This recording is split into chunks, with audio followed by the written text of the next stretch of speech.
Hi అండి, అందరికీ good morning. Welcome to my channel cooking with Likhitha. ఈరోజు నేను పాలకూర పెసరపప్పు వేస్తున్నా. పొడి కూర కాదు, పల్చడి పప్పులాగా. దానికోసం ఒక కప్పు, అంటే ఇది వెయిట్ వైజ్గా 150 గ్రామ్స్ ఉంది. ఇది ఒక 2 టైమ్స్ కడిగి హాఫ్ అన్ అవర్ నానబెట్టి ఈ పప్పుని ఫస్ట్ కుక్కర్లో వేసేస్తున్నా. పెసరపప్పు వేసేసిన తర్వాత సన్నగా కట్ చేసుకున్న పాలకూర ఒక హాఫ్ అన్ అవర్ సాల్ట్ వాటర్లో నానబెట్టి మంచిగా కడగాల. ఫుల్ ఇసుక అంత చెత్త ఫుల్ ఉంటుంది. కడిగి దీంట్లో వేసేస్తున్నా. ఇది పల్చటి పప్పు కాబట్టి ఇట్లా కొంచెం వాటర్ ఉన్నా పర్లేదు, కానీ పొడి కూరలకు ఇట్లా వాటర్తో వేయొద్దు. కొన్ని పల్లీలు, నేను పల్లీలు ఎందుకు వేస్తా అంటే ఈ పప్పులో నిమ్మకాయ వేస్తాం కదా, పుల్లగా ఉంటుంది కాబట్టి ఈ పల్లీలు కూడా దాంతో ఉడికి టేస్ట్ వస్తుంది, ప్లస్ ప్రోటీన్ వస్తుంది, అందుకని వేస్తా. ఇవి దీంట్లో వేసేసిన. ఈ గ్లాసు వాటర్ పోస్తున్నా, అంటే 1:2 వాటర్. పెసరపప్పు కదా, ఇది 2 సరిపోతాయి. తర్వాత కుక్కర్ మూత పెట్టేసి ఒక 2 విజిల్స్ తీయండి, సరిపోతుంది.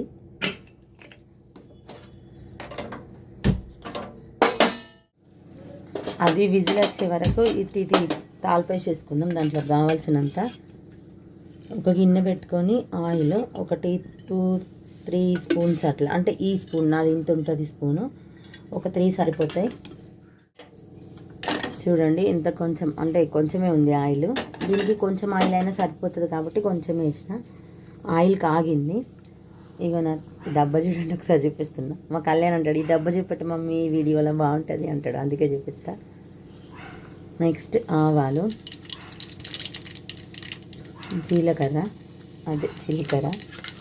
ఒక 2-3 మెంతులు రోజు మన వంటల్లో వాడనంట, అందుకని ఒక 2-3 వేస్తే ఎక్కువ వేయ. ప్లస్ మినప్పప్పు. ఇది కొంచెం ఫ్రై కానివ్వండి. ఇది ఫ్రై అయినాక పచ్చిమిర్చి. దీంట్లో నేను మళ్ళీ కారం వేయ. దీనికి కావాల్సినంత కారం మిరపకాయల నుండే రావాలా. ఒక 2-3 ఎండుమిర్చి ఇప్పుడే వేసేయచ్చు, పర్లేదు, అన్నీ కలిపి. కల్లెమాకు, కొత్తిమీర 2 ఉన్నాయి దీంట్లో. తర్వాత దంచిన ఎల్లిగడ్డ.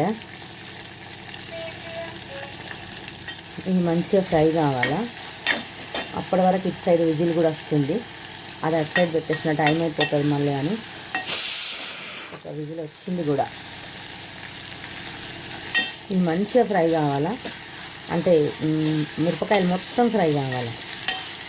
ప్లీజ్ అండి, కొత్తగా నా ఛానల్ చూస్తున్న వారైతే లైక్ చేయండి, షేర్ చేయండి, సబ్స్క్రైబ్ చేయండి, కామెంట్ చేయండి.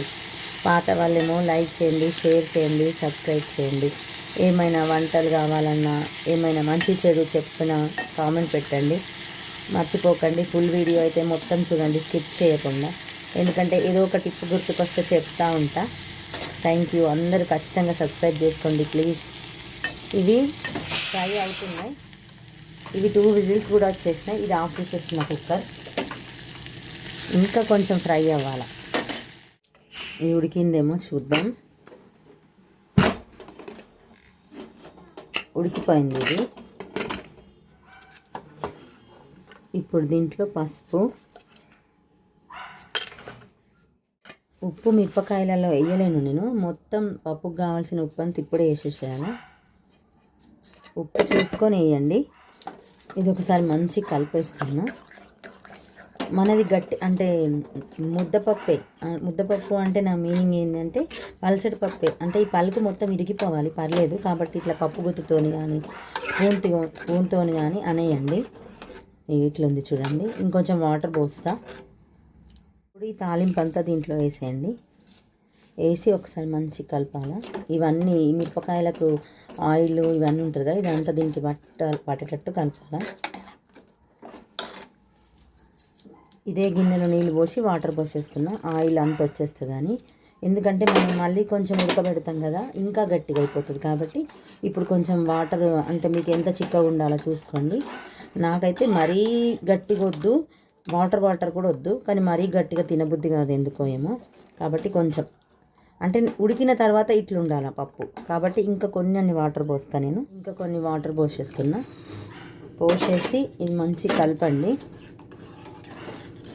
కలిపి స్టవ్ ముట్టియాలి, ఎందుకంటే ఇది కొంచెం మరగాల, మనం వాటర్ పోసినాం కదా.